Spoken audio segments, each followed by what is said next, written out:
Hey guys, Happy New Year. I am in my husband's lair. So it's our basement and it's his workshop, but it's actually my new growing space. So we'll go over all that later, but I wanted to check in with the dahlias for the first time this year.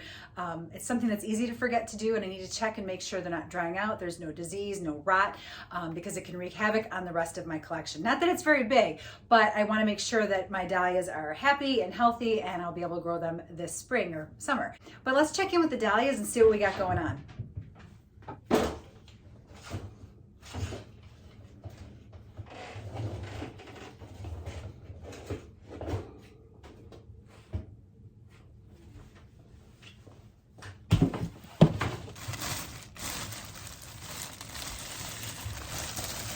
So back in October, I stored them. So you can check out that video up here. And it was just using some horse bedding. I got it at the Farm and Fleet. It's a lot cheaper, like $5 a bag. I'll link all that down below. But I found it's the best way to store my tubers. I've tried a couple different ways with no luck. And last year, well, actually 21 to 22 was my first year with success, and it was with this method. So, and there are different methods. Everybody has their own way of storing dahlias. This just happened to work for me last year after a couple failed attempts. So I'm hoping that I'll have the same outcome this year, and I don't see any reason why I won't, but let's have a look. So this is just wood shavings. Like, see, I don't know if it's cedar, I don't know what it is, but I just nestle all my tubers in, and what I'm looking for is anything dried out, shriveling, anything mushy. I wanna make sure I get that out of here. So let's see, I've got American Dawn, which is one of my favorite tubers here. It was huge. And I probably will, let's see. I'm just looking them over for any type of discolor, like mushiness, mold, anything like that. So, and I'm not seeing anything. It looks really good actually. So as you can see, I've got my marking still on here, AD for American Dawn. I was really surprised that worked last year. The markings still remained on the tubers. A lot of times they'll wash off, but it stayed on there for the whole season, all of winter. So I just repeated the same process. I made sure I put the marking on many different tubers, AD for American Dawn. And then I'm just gonna put this back in. I feel like it's a little dry in here, so I'm gonna take, hold on a second,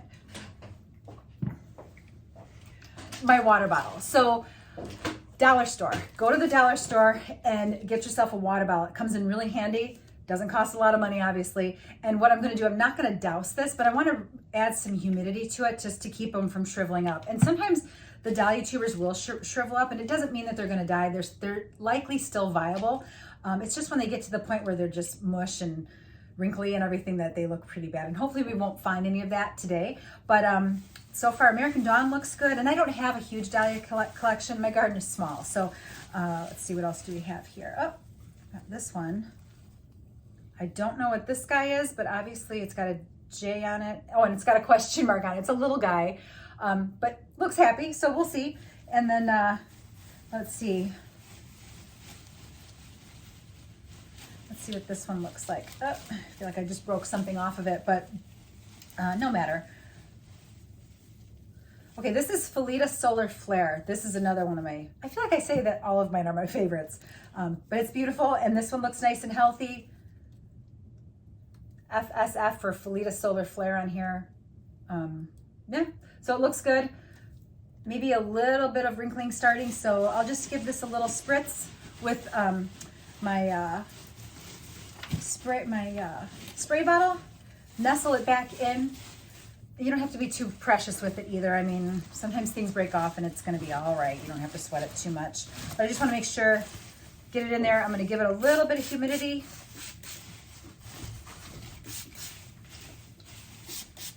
And I don't wanna soak it because I don't want things to rot. I just wanna make sure that they're not gonna wrinkle up on me and die. But so far, so good. And hopefully, the goal is to remember to check these once a month. Sometimes I forget, but this seems to work, so we're just gonna stay with it, and I'm gonna go on and check the other one, see what that looks like, and then we'll move on. Seal it back up, and let's go get the second bin.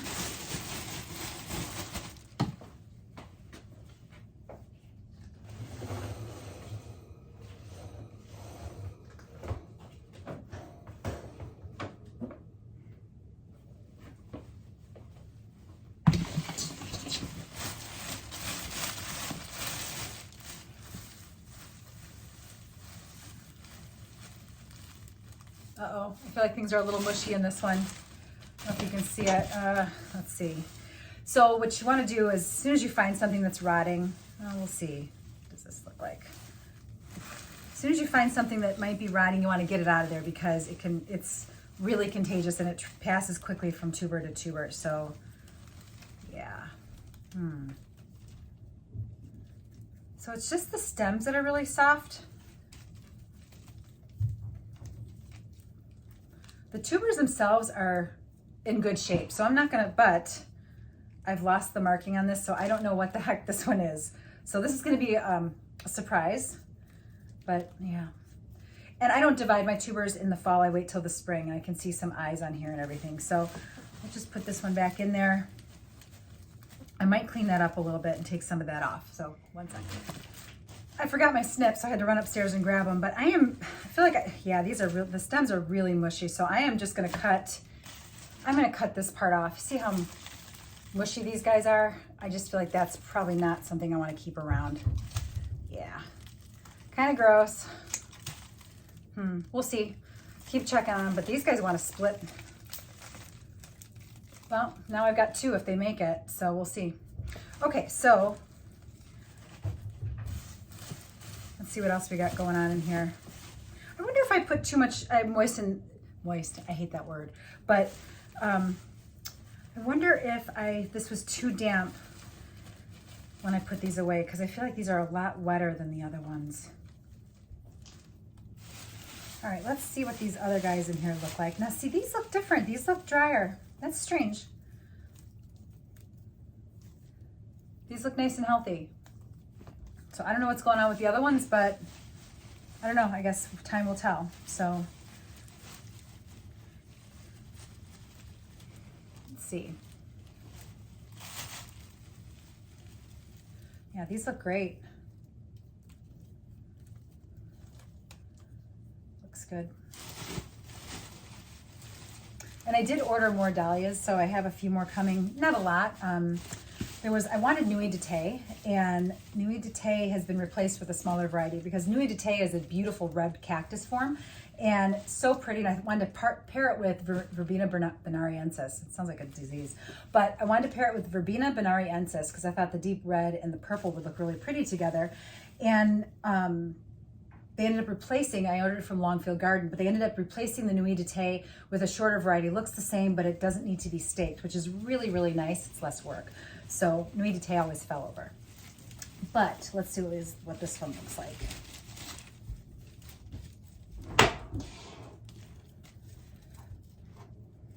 These look fantastic. You know what? I do have a mushy tuber here. So anything like, see how mushy that is? That's got to come out. You want to get rid of anything that could breed more rot, I guess, into your collection. It has a domino effect, so we'll see what happens here. Let's see here.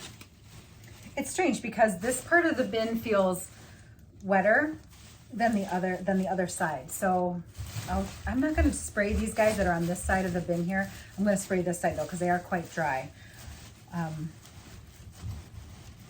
We'll see. But if they all die, I mean, it's another learning experience. Hopefully that won't happen. That would be upsetting. So this is white onesta. It's one of my favorites. All of them are my favorites. Who am I kidding? All right, put that in there. So the goal is to make sure, you want to check all of them. Yeah, more mush. Now, if I were to let this go, if I didn't catch this now, I would probably end up with some very mushy tubers next month when I check. So I check like every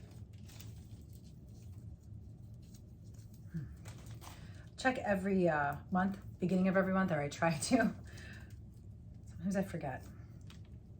Okay, this split, let's see what we have here. So now I have many. I don't even know who this is. Oh my gosh, they've kind of divided on their own. AN, huh? I'll have to look up and see what AN stands for. I kept a list of all my abbreviations for each one. And see, that's the part, that's the problem with when you label like that. If they separate on their own, you don't know what's what. So, I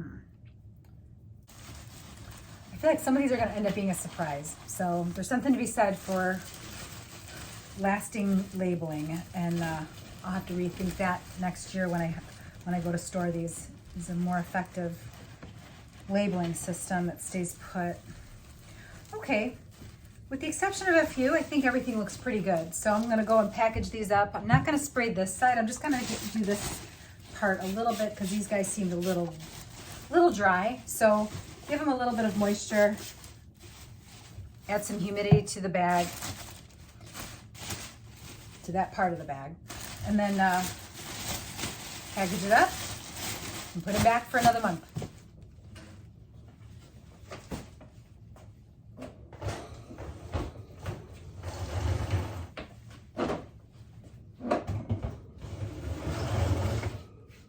So my plan is to pot these up in April in the house and get them started. I did some experimenting a couple years ago with potting them and potting them up compared to just planting them directly in the garden. And I found that it really depends on the growing situation. So if you already have plants in a bed that are pretty established and that are going to shade out the dahlia tuber, you want to start off with a plant. So you want to start that in the house and transfer it outside because it won't get enough light to grow. So this year I'll be potting them up in April in my kitchen and letting them sprout. And once they sprout, I can move them outside, and then they should have a good enough start so that they can stand up to the other shrubs and things that'll be growing around them, and they should be just fine. So that's my 2 crates of dahlias, guys. There aren't a lot. I mean, small garden, you don't need a whole lot. And I'm gonna have even more dahlias because the tubers multiply and you can divide them and the whole thing. So I'm going to have probably more than I need. And then I ordered a few more dahlias too. So it's kind of the way it goes. But I'm looking forward to seeing how these things come around. Hopefully I won't have too much more rot.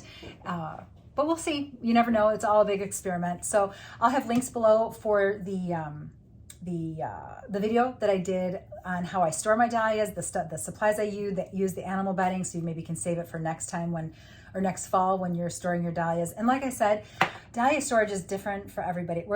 Different ways work for different people, and there are so many different ways to do it. And this so far is what has worked for me. And I've killed a lot of dahlia tubers and had to buy new ones each year for the last 3 years. And then this year was the first year I didn't have to buy extra because I killed them all. It's because I wanted some more to add to my collection. I actually have a collection now. So, and a very small one at that, but it's still a collection because what I'm doing to overwinter them is working in my basement. So I probably should show you something else too. One second. A number of years ago, my father-in-law gave us it's a home comfort station. So basically it's a digital thermometer, and it tells us what the temperature is in the space wherever we're keeping it and the humidity level. So we're at 54 degrees, which is a lot cooler than I expected it. Normally I'm like 58 degrees down here. We're 54 degrees Fahrenheit and about 48% humidity. So it's kind of perfect for keeping things in a semi-dormant state. So if I've got tropicals I want to put down here, that's why I've been able to overwinter them. It doesn't have to be 40 degrees as long as you're keeping them watered. I water anything that I'm keeping down here. You can see. Actually, you know what? Let me just take you around. Hold on a second. So this is my little growing station where in a few months there'll be seedling trays on here, but for right now it is home to my banana plant. This is Musa basjoo, and this year it's happy because it's got some grow lights near it. Last year I didn't have any grow lights down here, and the grow lights are not meant for this. It's just meant for my mangave, which are down here. But I keep this water, I check it like every couple weeks, give it a little drink. I don't want to soak it. It looks like it could use another, it looks like it could use another drink. It's pretty dry, but it's growing. And I just have it in a little tub with a plastic bag, and that works fine. And then I have my mangave, there's Silver Fox, Pineapple Express, and Ink Blot down here with my grow lights. And let's see, some jade. Got a little, my little thuya, is it tater tot arborvitae? Yeah.